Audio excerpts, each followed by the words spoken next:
into reason. Will you open your eyes? It's a wonder what you'll find with an open mind. You may be surprised. Yeah, gotta get away from this illusion for the sake of the world. This delusion has gotta go.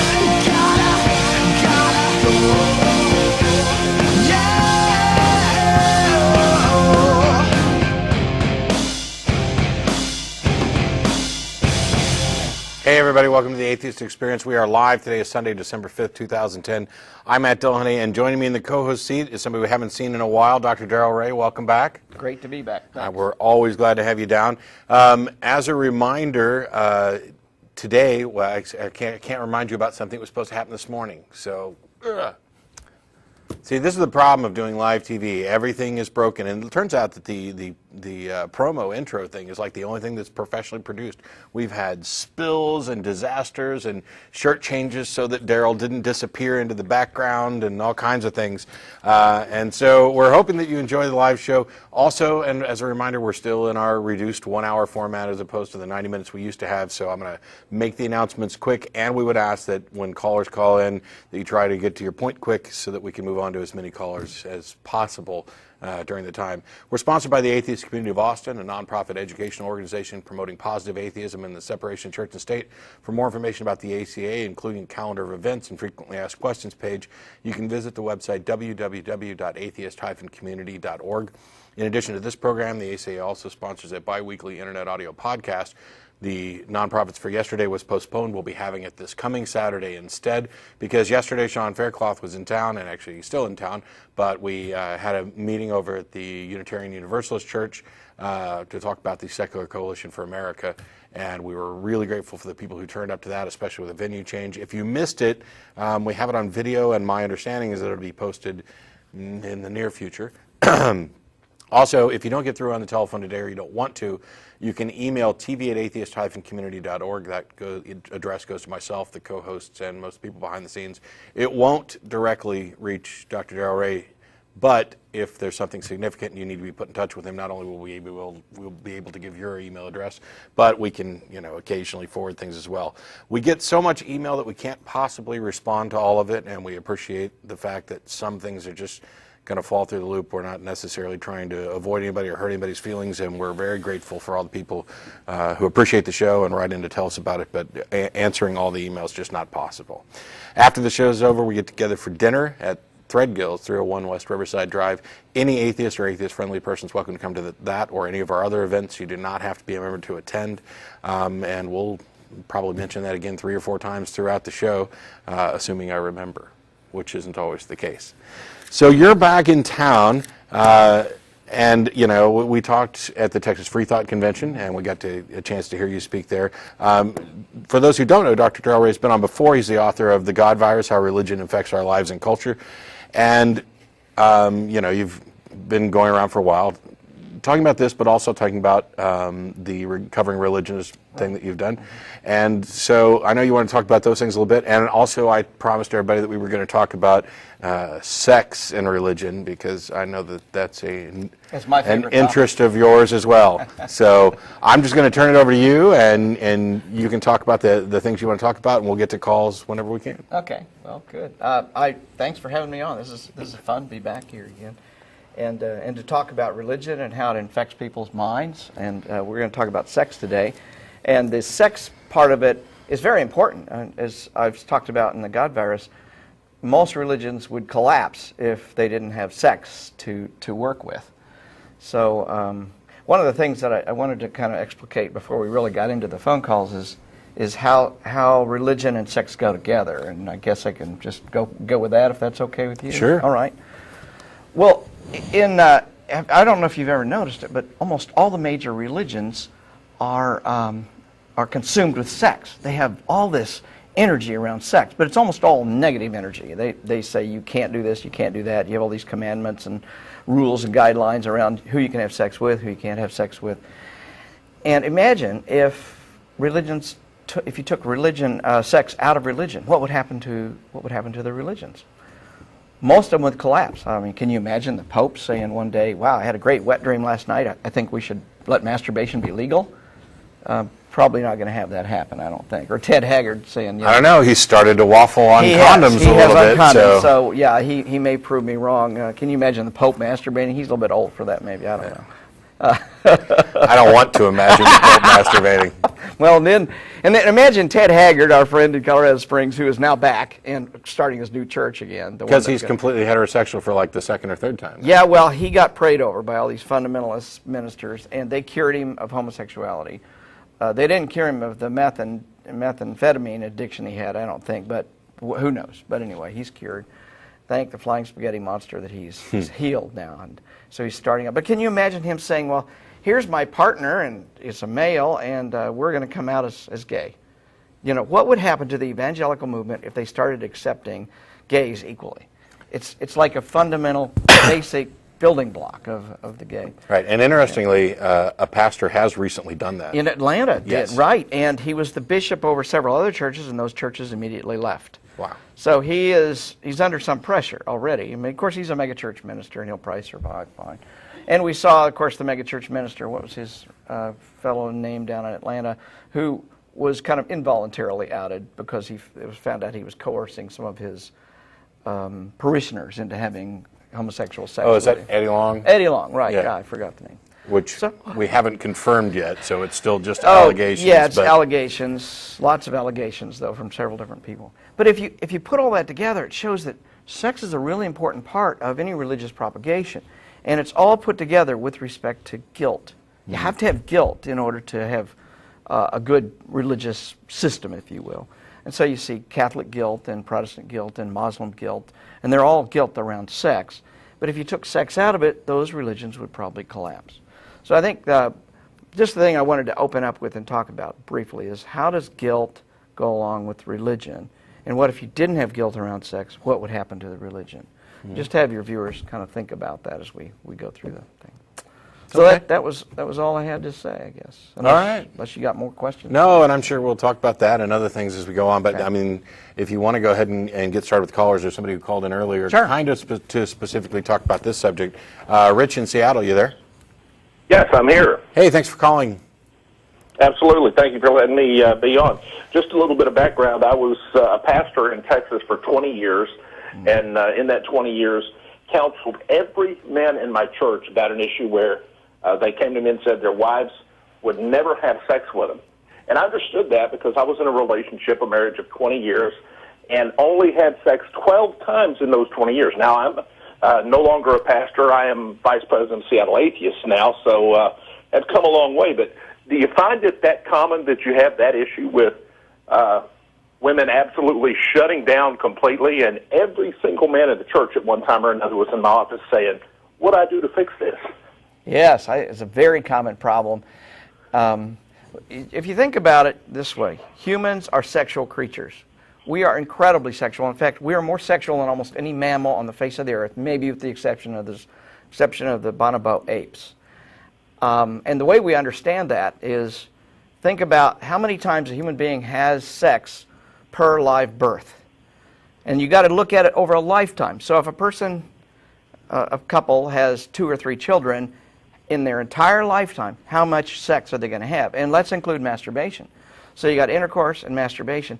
Humans have thousands and thousands of sexual encounters over a lifetime. We are incredibly sexual creatures. So, understanding that, humans like a lot of sex. Thousands of times for every time we conceive. So what that tells us is our natural predisposition is towards lots and lots and lots of sex. And the biology points to that. I want to come back later and talk about the biology. Now, what's that got to do with your question? Well, think of if the human's normal disposition is that strong for that much sex, what do you have to do to a human being to make them afraid of sex so they'll only do it 12 times? Something huge had happened to your wife or happened to these other women in your church. Something traumatic, devastating to them had to happen to make them not want sex. Because women can have far more sex than men can. I mean, Yeah. Now there may be some people whose natural disposition is to not want to have sex. They may be asexual, etc. Right. But only about But we're 1%. talking about- yeah. Only about 1% of the population is asexual. What you do is if you find, for example, in a Pentecostal church like what you're talking about, Yes. where a large percentage of them are like this, it's unrealistic to say that it just so happens that the 1% or so who are largely asexual happen to propagate towards this church. In fact, it seems reasonable to presume that there is something within, at a minimum, within the doctrine of the church that is changing these people's views about sex. But even if that's not the case, there's something about the doctrines of the church that would attract these people. So in either case, there's something about the foundations of a particular religion that either causes this or attracts people who are already of this disposition. So the problem is still, to some degree, within that religious, doctrine. There's a good comparison to make here. Think about anorexics. Anorexia is a disease that we see as self-starvation, basically. Well, that's an appetite. It's the total denial of an appetite. Well, sex is an appetite too. How do you get somebody so afraid of sex that they won't act on that appetite? Maureen Winnell, the psychologist out of the San Francisco area, wrote a great book called, shoot, I just forgot the name of the book, but you look it up, Maureen Winnell, I'll think of it before we're finished. She has labeled this, and she calls it religious trauma syndrome. Kind of like post-traumatic syndrome, only it's religious trauma syndrome. Many people who are brought up in religious environments are traumatized by that religion. And since, like I said right off the bat, so much of religion is focused on sex, then there's religious sexual trauma going on with these. People are being given all sorts of very devastating messages when they're children. And your wife may have been one of them, probably many of the women in your church.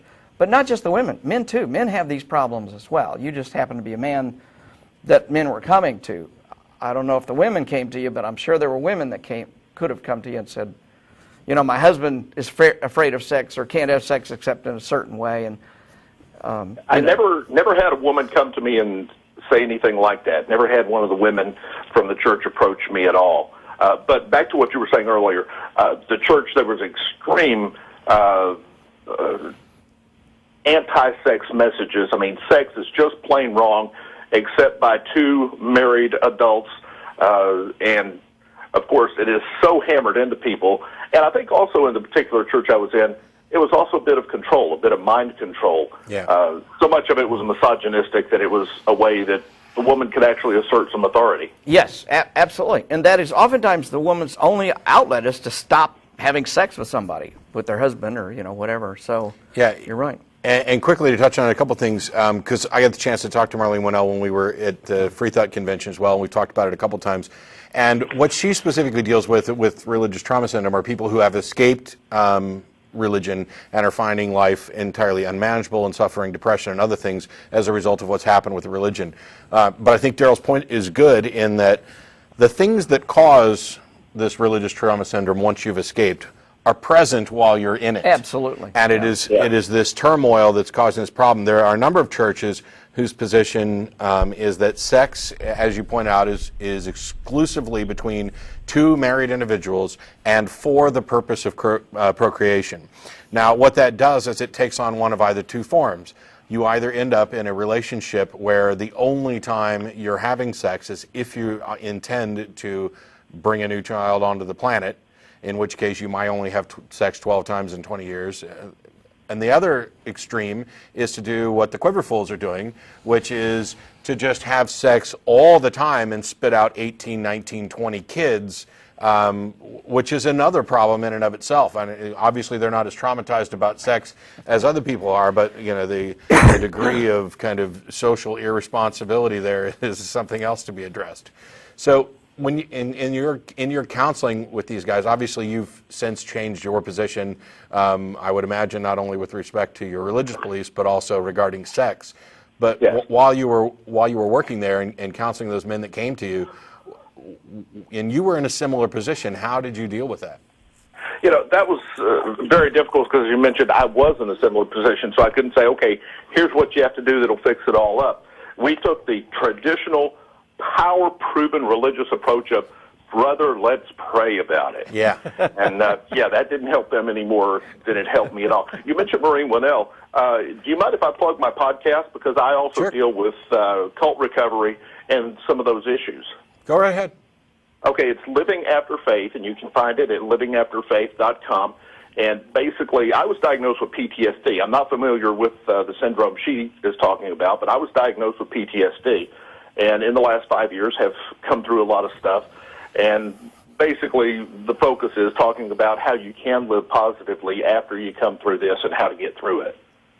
Yeah. Good.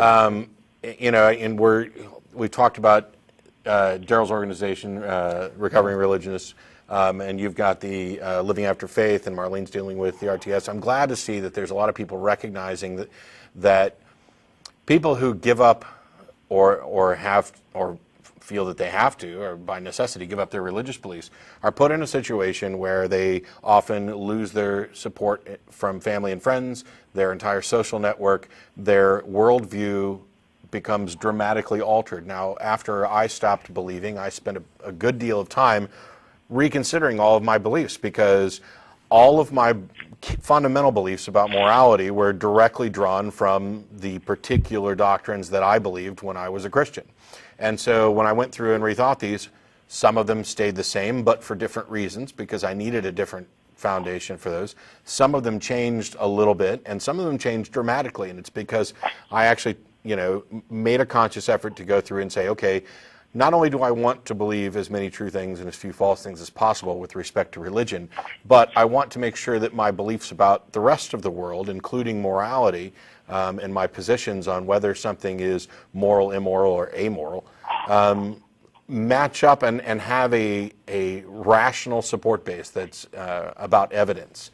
And so there was a lot of work, and it's one of the things that I've talked about when I talk about the superiority of secular morality, is the biggest challenge that we see, or the most frequent challenge that I see to the idea of secular moral systems, is that, without some transcendent, all-knowing God thing, you can't have any moral authority, and then it becomes just impossible, because your view on morality and his view on morality and her view on morality and their view on morality, you have no way of saying which one's right. It's there's no easy way of saying this is right. Well, who said it was supposed to be easy? Right. This is a process of discovery and investigation that is not unlike scientific discovery, and to pretend that we don't have a way of discovering right from wrong it's a cop-out. Religion is the lazy way to come up with moral answers so that you yourself don't have to do the work. And to attack secular moral positions because they're not easy, it's laughable. And so we see this especially in the realm of sexuality, and not just with regard to how often are you going to have sex with your spouse, but what about premarital sex? I mean, what are the limits on that? What about extramarital affairs? What about polyamory? What about homosexuality? What about, the human sexuality covers such a broad spectrum. It's enormous, yeah. And it seems to be that the churches, in many cases, say, okay, out of this broad spectrum, that's the right one. Yeah, but And if you think about, most of the religions we're familiar with today are dealing with 2,000 and 3,000-year-old ideas about human sexuality. They have no idea, no conceptualization on the biology and physiology of human sexuality. So it's not just a sliver, it's a negative sliver. It's a sliver that's not even accurate or correct. Yeah. I mean, telling people they can't masturbate, telling people they can't have sex before marriage. Most cultures on the face of the earth already do that. Long before the Christians came along or the Muslims came along and said they couldn't, they were doing it. Rich, I'd just like to ask you to put a plug in for our organization that Matt just mentioned. That's recoveringreligionist.org. Maybe they'll put it up on the screen, but if you're in your podcast, let people know. Certainly do that. We're an organization trying to help people that are getting out of their religions. So So sounds like we're on the same wavelength. So how are things going up in Seattle and for you in general now? Life is beautiful now. I am married to the most sex-positive woman, amazing woman. I had huge sex problems coming out of the church, and she happens to be an avid listener of Dan Savage, which you probably know through the That'll Idiot help Center. anybody get over their sex problems. I love But, Dan Savage. He's great. She absolutely worked with me in ways that were wonderful. Life is happy now. I mean, I'm living the life of my dreams, well, no, better than I ever dreamed life could be. But it was hard to get here, and it took a lot of work to get here. But the process is worth going through, and I appreciate people like yourself that are helping with that process. And I hope now that I can be one that can help people, because when you first come out, I mean, you're devastated. When I first came out of church, I had nowhere to go. I couldn't get a job. I couldn't have worked if I could. I was just so devastated emotionally. And I would literally sit in a bedroom in my mother's house and pet a 38 special that she had, knowing that if it got worse tomorrow, I could use it. Today, I don't really have to, although I'd like to. But if it gets worse tomorrow, I can use this and end it all. Wow. And that was how I got through those first months. Yeah, and it's a subject in a way, we've talked about this before. Dan Dennett's been doing a study on pastors who are non-believers who are stuck in the pulpit, and there's many, many reasons. One is that if they leave, what are they going to do? They have no expertise, no skill set that applies. Some of them, in some cases, feel that they can do more good by staying there and perhaps softening the message that they used to teach. And they have hundreds of thousands of dollars in retirement at risk, too. Yeah. And there's a financial reason, too. And not only that, but what we find is that when somebody publicly commits to an idea, it's much more difficult for them to ever give it up, and it's much more difficult for them to acknowledge that they've given it up. So there's about 1 million factors that are keeping some of these atheists in the pulpit. And we've talked before, and I've gone kind of back and forth on this. If I'm an atheist and a minister, should I stop being a minister? And I've said that I don't have a big answer that's all encompassing, and there may not be one.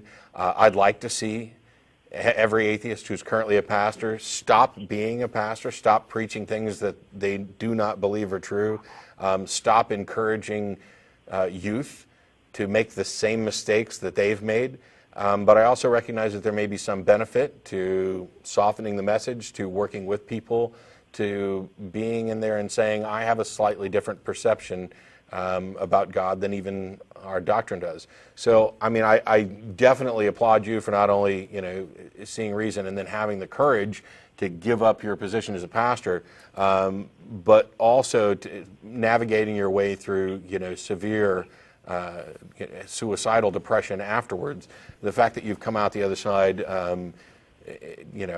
happy and encouraged is good information and a positive message that we should get out to everybody. I had an advantage that I had a career I could fall back on, but at first I was so depressed I couldn't even pick my kid up at school. I mean, I was just messed up. But absolutely, it is worth working through, and there are ways in. I do suggest people get professional help. I don't think I would have made it without professional help, but there is help available, and fortunately, my heart does go out to many of those pastors. I know pastors who are in the pulpit this day, that do not believe the things they're preaching, but as you said, they have no avenue out. They know it will cost them everything. I knew it would cost everything, but I'll be honest up front, at the time I had no clue what everything really meant. Yeah. But I found out later. And, I'm not surprised at all when I heard about his study that he was doing. I was like, I know some people that are standing behind the pulpit preaching things they don't believe in because they have nothing else that they can turn to. And it's a high cost. Yeah. In all honesty, if I had really known back then as hard as it was going to be and how hard, I don't know if I would have had the courage to do it, but looking back, it's the best thing I ever did. Well, Good for you. We're encouraged to hear that you did it, and I appreciate you calling in early, especially to get in while Darrell was on this week. Thanks a lot for calling, Rich. And Thank you. Please get back with us if you get more information about your group and helping others out, or more information about pastors who are atheists. Sure. We'll absolutely do that. Thanks, Matt. Bye-bye. All right. I'll go on. We've got Shane in Seattle as well. Hi there. Thank you for taking my call. I'm completely off topic, so I'll be succinct. I called to offer my best response to the Hitchens challenge. Give an example of... Can I ask a question? I'm sorry, what? Can I ask a question real quick? Of course. Why would you call us to respond to Hitchens' challenge? Why don't you call Hitch? First of all, I don't think he's in a condition to answer my question, and secondly... he's in a perfect condition. His challenge is generally well known, and I would expect your answer to this to be interesting. That's why. If I'm too off topic, I'll call back another week. No, I think we can deal with this in like 30 seconds. What's Hitchens' challenge, by the way, is to name a moral statement or action that's made by a theist that couldn't be made by a non-theist. Exactly correct. So here's my best attempt at an answer. Until 2004, I was part of the ministry of Colonel Robert B. Thiem Jr. in Houston, Texas. And from about, I think he had his church there from 1958 until his death around 2007. From 1967 onward, he made his sermons available on cassette tape to anyone who asked for them, free of charge. By 1978, the operating costs were in the millions per year, and they were shipping about 30,000 worldwide, in part because a lot of military folks were into that ministry. He also shipped out books that he wrote, and the policy that was always emblazoned on the inside cover of the books and in the pamphlets that ship with the tapes was, we do not charge for the Word of God. It's all completely free. And when I, like I said, I'm no longer part of that, but when I would call to order materials, money was never discussed. Now, this may be a failure of my imagination, but I can't think of any good secular equivalent to that. So if this is a lame example, that's fine. So if you can dispel this in 30 seconds, be my guest. Sure, I can dispel it real quick. First of all, giving away free material is exactly what we're doing here right now. But second of all, the challenge is to find a moral action that is specifically limited to theists. You haven't demonstrated that there's anything moral about him distributing propaganda for something that's not demonstrably true. That's fair. Okay, cool. Okay, that's fine. Thanks a lot. Yep. Thanks, Shane. I think it was probably less than 30 seconds, and Hitchens would have eaten that alive. I'm Hitchens light. We got Eric in Las Vegas. How are you? Hi, I'm doing good. This is my first time calling. Well, welcome. Welcome. Hey, I've been watching your show for a while now, and it's actually the first time that I've ever really been introduced to the word atheist, and I still have a hard time for some reason saying that. So I saw your show, just YouTubing, and I was like, oh, what's this? And as soon as I saw it, I was like, there's something inside of me that's like, it just clicked. And I used to go to church. I don't anymore because I just don't have a church near here that I go to, but I started to really try to, like you did, Matt, investigate what did I believe before, and what are these feelings inside of me that are getting me to think that something's off here. So I started reading the Bible, and this has only been the past couple of weeks. I never read the Bible. I never read the Bible before, and I recall, ministries and sermons and all these good things about it. So I was like, well, let's see where those are. And I've gotten into it's Deuteronomy, I think, right now. It's about 1/5 through the Bible, and so far, it's been, I don't know where to begin. It's been about what your other caller was talking about, sex and killing people, and it's the most immoral thing I've ever heard of. Is this the entire Bible? Yeah, you got a good start. It gets worse. No, it's not. It's not the entire Bible, and it would be unfair to say it's represented. I think there are plenty of nice things in Ecclesiastes, for example, which was most likely written by a non-believer. I've gone through a verse-by-verse kind of deconstruction of the Sermon on the Mount that's available at the Iron Chariots wiki, wiki.ironchariots.org, that goes verse by verse to show that this supposed greatest sermon ever given that demonstrates wisdom beyond any that man could ever comprehend is actually a little bit of good advice and a bunch of bad advice and some rather ignorant comments. And so it's frustrating for me in particular when I see somebody like Dawkins go ahead and say, well, yes, of course you have the Sermon on the Mount, which is, this great sermon. No, it's not. It is not. People have been duped into believing that, okay, well, this Jesus guy said all these great things, but the doctrine around this is just kind of, nasty. No, Jesus said some rather particularly stupid things as reported in the Bible. There are, and I'm not going to go into them now. You can go to wiki.ironchariots.org and find that thing. So yeah, you're going to find a mix of things in the Bible, just like you would find a mix of things in any number of books that have been collected together to demonstrate a doctrine from disparate authors. Right. These first few chapters I've been reading, and the book is pretty big, as you know, I've found things that have had inherently good meanings. I just passed, I think it was in Deuteronomy, I just passed the Ten Commandments. And there's like, love your father, mother. Okay, that's fine. But as I understand it, and please correct me if I'm wrong, that God, as many religions and many people describe him, because you have to describe what are you talking about when you say God. I know you've mentioned that before. Sure. Have mostly stated that he's all-loving and all-knowing, etc. Well, right now, 90% of what I'm reading in the Bible, it may not be all bad, but it's sure a lot of it. So how does that explain? You should probably go talk to some Christian apologists, but I can tell you that a lot of them are going to talk about God being infinitely just. And so the things that, first of all, you look at and see as immoral, you are just simply wrong because you are an immoral being, and who are you to judge God? And that God has a grander understanding of justice. And so when he orders the Israelites to go in and slaughter an entire nation, this is from a moral action that, though we evidently can't understand it, God knows so much more about morality than us that it is in fact moral. And I say bullshit on two levels. First of all, it's absurd to make claims that things like that are moral. And second of all, as I pointed out before, it is necessarily immoral to hold someone accountable for a moral concept that is beyond their comprehension. So if in fact there was a God who had a better understanding of morality than we did, it would be immoral for him to hold us to his standards if they're beyond our comprehension. You can only be held responsible for the things that you actually comprehend, which is why most states tend to not have a death penalty for those who are mentally handicapped. It is why all parents do not punish their children in the same way that you would punish a teenager or punish an adult for the same infractions. It's because we understand that there must necessarily be a sufficient degree of comprehension of one's wrong, culpability, wrongness, whatever.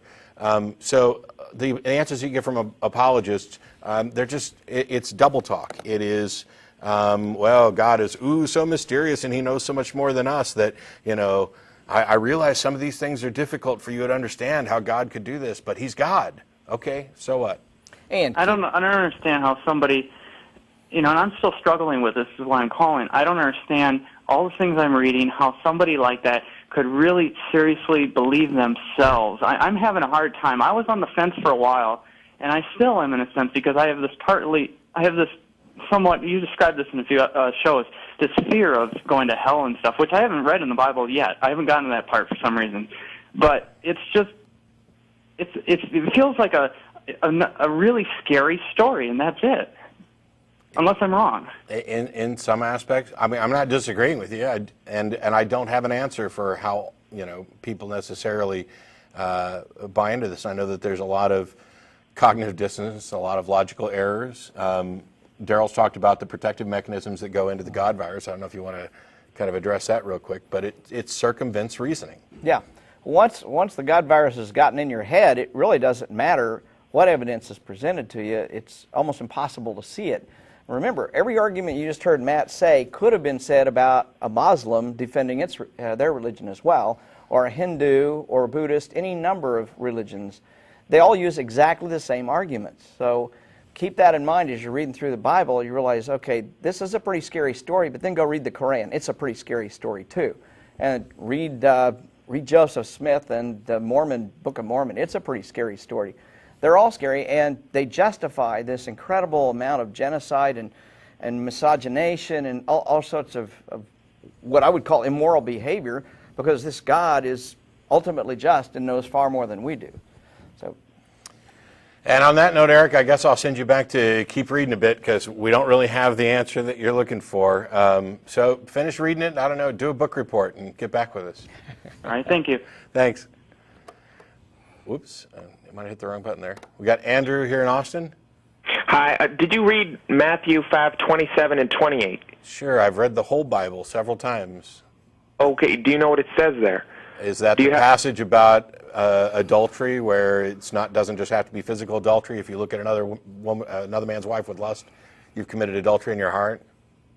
Exactly. It says, "Whosoever looketh on a woman to lust after her hath committed adultery with her already in his heart." Sure. How do you not think that that's a good thing for people to have limits? You think that's a good thing? It's called mind control. You're trying to determine what I think and what I don't think. That's one of the stupidest things I could imagine. How can you control or even pretend to control what somebody thinks? And you don't think Jesus looked on a woman without lust? Or any of his disciples? That's what Jesus said. That is Jesus, what Jesus said right there. Well, first of all, we'll set aside how you think you know that this is what Jesus said. Second aside, we'll set aside whether or not it matters whether Jesus said it. I don't care who said it. If it's wrong, it's wrong. And so if somebody says, now I will say, if a man looks on a woman lustfully, he's committed adultery in his heart, is absolutely wrong. Because first of all, he's not necessarily married, and adultery is specifically a lustful or sexual action that extends beyond the bounds of marriage. So as a single person, looking on a woman lustfully isn't adultery. And by the way, I put it to you that almost nobody on the planet outside of arranged marriages would have ever gotten married or had sex if they hadn't looked at someone of the opposite sex lustfully. And finally, why is it a man looking at a woman lustfully? Why isn't it a woman looking at a man lustfully, or a man looking at a man, or a woman looking at a woman? This is a misogynist. Hang on. If you see a beautiful woman, do you just go rape her right away? Andrew, I'm going to let you, just let me finish the thought. It's a misogynistic bit of language that is patently absurd. It denies something that is trivial about human nature and the way things actually work, and tries to compound it as sin. Okay? I could care less if somebody wants to call it sin. Now, go ahead. Well, don't you think it's important to have limits on your sexual desires? Otherwise, everyone would just be raping everyone. Really? You think people would just run around raping people? Well, do you just rape someone? I haven't raped anybody in the last 50-some years. Yeah, I've never raped anybody, nor have I had the inclination to. I've been an atheist for 20 years, so it's just amazing. So you know that's you do. How do you get from it's probably a good thing if people don't run around raping each other to therefore this statement about lustful thoughts is necessarily morally correct? Please make the connection between those two. How do you get from we should have some limits to what we can do to we need to have thought crime legislation? How do you get there? What limits do atheists have? Well, what culture? Tell me one culture that doesn't have limits. And every culture on the face of the earth has limits, and they're not Christian cultures. Chinese culture has got limits. Japanese, the most secular country in the world is Japan. They have the lowest rape rate. Denmark, Sweden, very unreligious places, and they don't have any rape problem. We have much more rape in the United States than they ever do in Denmark or Sweden. Religion doesn't seem to be any kind of deterrent to rape. Are you implying that all rapists are non-Christians or non-religious? What about the priests who are raping little boys and little girls? Where do you get your limits from? I get my limits from a rational consideration of the consequences of my actions. That's how I determine what's moral. I get it from a foundation that says my actions have an effect on those people around me and theirs have an effect on me. And that if we're going to live cooperatively and share space, we have to recognize that impact. And my freedom to swing my arm ends at their nose. And that I have no right to impose my will over somebody else's will in that type of scenario. That's where I get them from. It's from an understanding. What's the punishment if you do that then? I get them You're just going to die. Andrew, I get them from an understanding of reality, not an assertion of authority. Now, what was the question? Well, if you just do all that, let's just say you go out with a gun and you just rape a bunch of people, then you just shoot yourself, what's going to be the punishment for you? If I go out and rape a bunch of people and shoot myself, what's going to be the punishment for me? I'll be dead? Yeah. I'll be dead. And why? It's Do not you have? going to hurt. The bullet's going to go through your head in about a second. There isn't going to be any pain. That's correct. I'll be dead. Okay, so let's flip the script here. Let's say somebody goes around and rapes and murders somebody, and then after they're done, they get saved. What's the punishment for them? Oh, the punishment is hell. No, they got saved. They got saved. Also, Are you saying that a rapist can't be saved? See, this is the problem. This is the problem with Christian religion. It establishes unrealistic and irrational and immoral criteria by which to live. And then it creates a loophole so that you don't ever have to be responsible for those actions. No, Andrew, shut up till I'm done. Christianity is not a moral system. It is an immoral system because it specifically says that there aren't necessarily consequences that you're going to have to pay because of a loophole. And what is the loophole? It has nothing to do with how good you are or how morally you act or anything else. It has to do with whether or not you're willing to be a sycophant to an idea. And if you are, then there is now an exception for which you no longer have to suffer a penalty for this. So the idea that secular morality offers no guarantee that people will ever pay for their crimes and their atrocities is not an argument against secular morality, because that is a tenet of Christianity. It is the foundation. The idea that the Christian God is just is directly contradicted by the idea that the Christian God is merciful.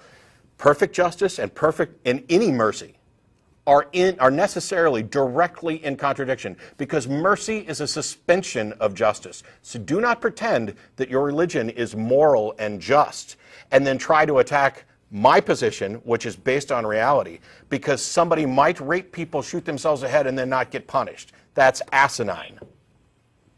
If religion is such a bad thing, how come you think, I don't know how many atheists are there in the United States? How come everyone isn't just an atheist then? Because not everybody is aware of how bad and untrue religion is, which is one of the reasons why you we're doing think you're this. some kind of genius or something? That Actually, yeah, but why is that relevant? And everyone else is too dumb to figure it out? No, it's not a matter of too dumb. You see, I was a Christian for 25 plus years. Let me ask you a question. Why are you calling in as a Christian? Why didn't you call in as a Muslim, a Buddhist, or a Hindu? Because my parents raised me as a Christian. So you didn't have a choice, did you? When did you choose to be a Christian? Well, it's just a tradition. Your parents teach you whatever religion they do. So if you were born over so if you were in born a Muslim, you'd be a Muslim. Yeah. So if you were born a Muslim. So it has nothing to do with truth then. It's just the way you were raised. See, because on this show we actually care about whether or not things are true. And my genius status is completely irrelevant because I was a Christian for 25 plus years. I did not get smarter when I became an atheist. What happened was I gained more information. I became more knowledgeable about the subjects. And I decided to actually care whether or not my beliefs were true. You don't seem to care whether or not your beliefs are true. You just like them. Because you were born here. Well, I think it's good. I think you're going to have more happiness in your life if you have limits to tell you what you can do or... how is that relevant to the truth of your religion? I've already said... It's not all true. I know.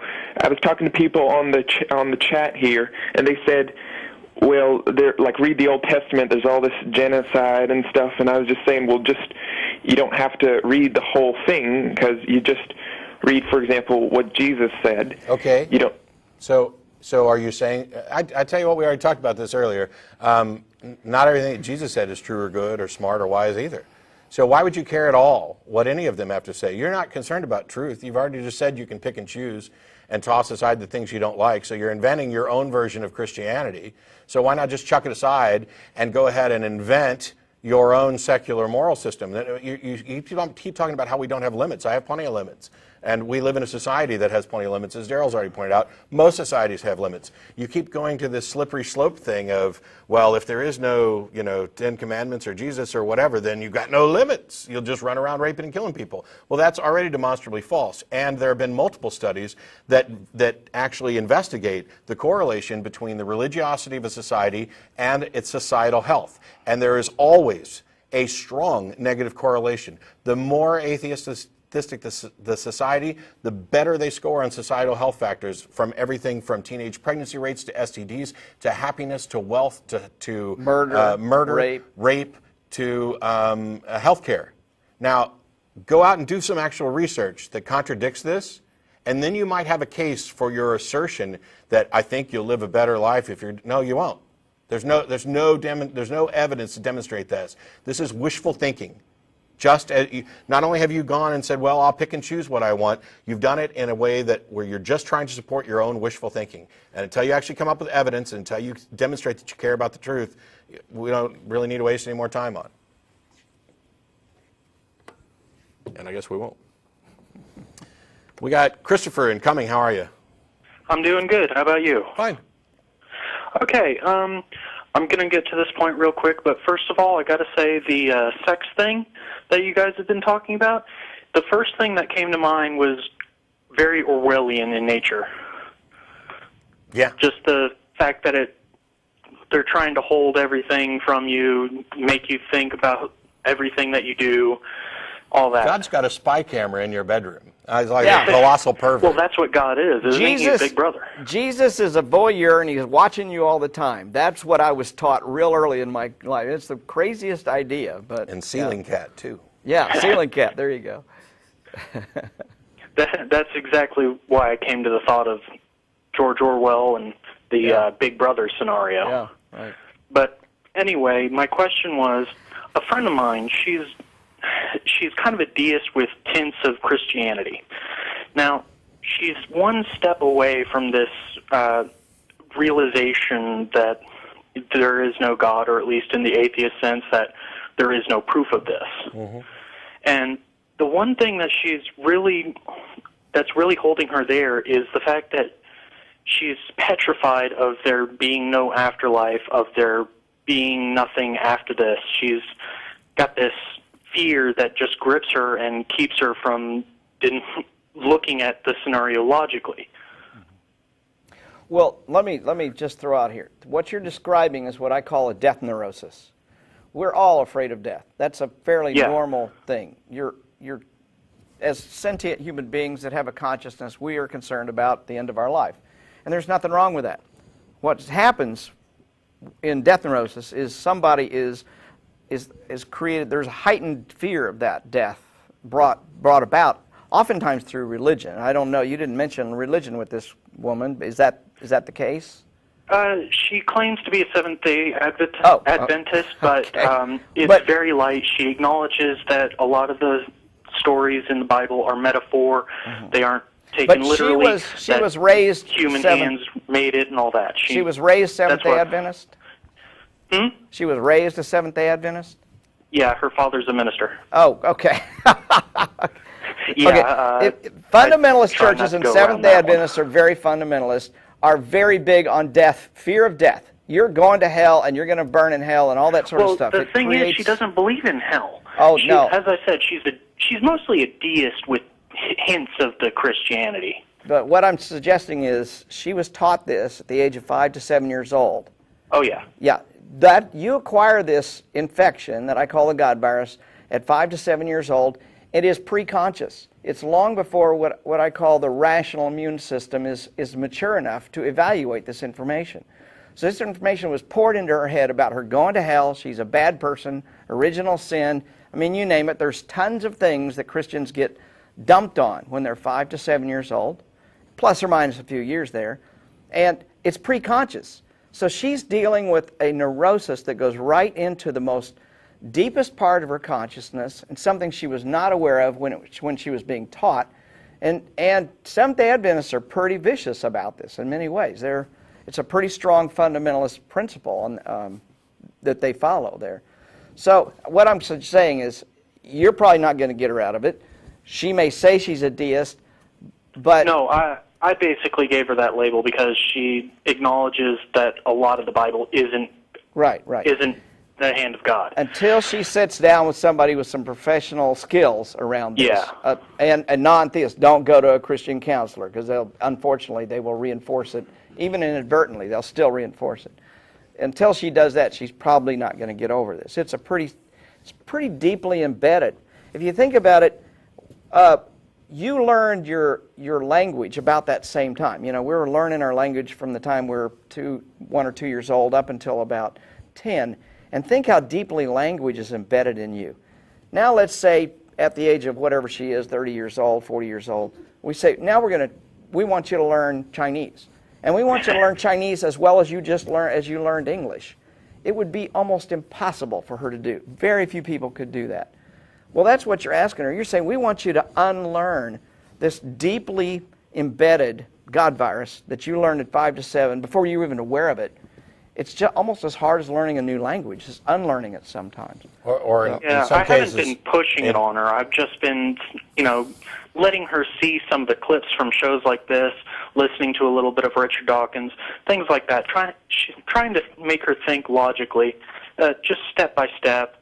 I'm not pushing anything on her. I'm just saying, hey, look at this. This I think you would find interesting. And that's a good way to do it. The more you push, the more you're likely to give her the wrong, push her back into where you don't want her to go. yeah, and going back to the language thing, in some cases it's a little bit like not even just learning another language, but trying to convince somebody that a word that they've been using since they were 3 either means something entirely different from what they think it means, or that it's not actually a word, that it has no meaning, that nobody else has actually uses. It's along those lines. It ties back to something I said before and something I've heard somebody else say, in that religion basically gives you a sickness and then tries to provide you the cure. And in this case, when we're talking about death, they're exploiting something that's going to happen to everybody. And they've invented a sickness called after death. And they're providing a cure for it. And so the people who begin to have problems and doubt or eventually reject their religion, because the rejection of that religion does not provide a cure for this mythical after death, the only way around that is to finally get them to realize that after death doesn't exist, that they were never infected with the disease that they were trying to be given a cure for, as anything other than mental. But Good question, and good luck to you and her. Thank you very much, and I want to thank you guys for doing what you do. It was actually one of the reasons I became an atheist recently myself. Thanks a lot. Good. Have a great day. Okay. thanks much. We're running short on time, but we're going to get to another call in just a second. As a reminder, after the show's over, we get together for dinner at Threadgill's. We'll all be down there, 301 West Riverside Drive. Any atheist or atheist-friendly person is welcome to join us. And we've got Matthew in Ireland. Hi. Hi, Matthew. How are things? I would just like to point on the absolute fallacy of the argument that atheist was making. And it's always the same rhetoric over and over that, religious morals are better, and how can an atheist, live without having these kind of morals? And I know this, and this is from debates and even from their political propaganda, because there's this always ultra-nationalist trait when they advocate religious moral, as if, hey, listen, if you're religious, you're being a noble citizen, and if you're not, and if you don't adhere to religious morals, then you're not, a normal, ideal citizen. And it just, and their morals, religious morals, are always fundamentalists. Yes, and, you're right. They're always onto the extreme. And one of the absolute flaws, and I think it's very misleading, that they do is when they indoctrinate children, which is a very sophisticated form of abuse, is that they tell them that they're not allowed to question their morals, and that if they so much as if step outside those parameters of these so-called, holy morals, that immediately, that's it, that they're lost. And also, Hey, Matthew, can I interrupt you? Matthew, you're from Ireland. Yes. You're from Ireland, right? Originally I'm from Malta, but I'm in Ireland at the moment. Excellent. Well, I just got back from Ireland. I was just there in July. Are you a member of Atheist Ireland there? Yes. I'm actually a member. Awesome. Great. Well, you've had some pretty bad issues going on with the priests there in Ireland. I'm sure you're familiar with some of that. Oh, yes. And the indoctrination of children that allowed priests to get away with some pretty heinous crimes. Yes. What I find interesting, and I just wanted to use as a jumping off point for part of what you were saying there, is I find it interesting that almost no priests have been convicted of any of these crimes, and that the Catholic Church would only allow the reports to come out as long as no one was convicted. You're familiar with that, I'm sure, right? Oh yes, and actually, picking up on that, the most horrific thing is that until 40 years ago, the Catholic Church could literally had control over the authority sphere, over the Gardaí. Like no one, not even a police officer would dare question what a priest would say. Right. For example, a local parish priest, if a woman wanted to purchase contraceptions over the counter, they had to get subscription from the parish priest. The word of a clergyman was higher than that of a civil servant or whatnot. And also, there was the issue of the Magdalene convenants, where these so-called, sinners, women, were just thrown in there, and it was just horrific. And yes, it's until this very day, there is hardly any political party, any figure whatsoever who says, look, this has to be dealt with, through the system. The Catholic Church in most parts of Europe, especially the parts which are more, where the church and state separation is very now, where the church is literally allowed to police itself. The thing that I was most concerned about when I was in Ireland, and I spoke there. Evidently, you weren't in this group when I was speaking at Atheist Ireland. But what I was most concerned about is the amount of imposition the Catholic Church still has over the state in Ireland. I think you're describing it very well. It's interesting, though, in the United States, we have the opposite problem. We're trying to keep the church out of politics. In Ireland, you're trying to get the church out of politics. It's like the opposite problem. It's got the same result, unfortunately. But you guys are doing some great stuff, and I noticed that the Irish Parliament, the Dáil, I guess you call it, passed a civil marriage law in January, and that was, or July, I guess. That's pretty amazing for a dominantly Catholic culture, for sure. It's also ironic that they recently passed this ridiculous blasphemy legislation, where people can be fined this, a ridiculous fine for apparently speaking out against the morals of society, so on and so forth. 25,000 euros and 6 months in prison for blasphemy. Yep. Yeah. And on that note, Matthew, I'm sorry, but I got to let you go because we are just almost completely out of time. But we appreciate the call,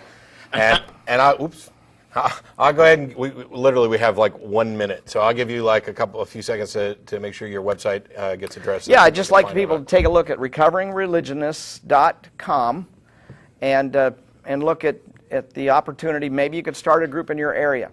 So that would be the main thing I'd like to plug, if you will. All right, and there'll be more information. You can always email tv@atheist-community.org to get a hold of us, and we can give you more information about it.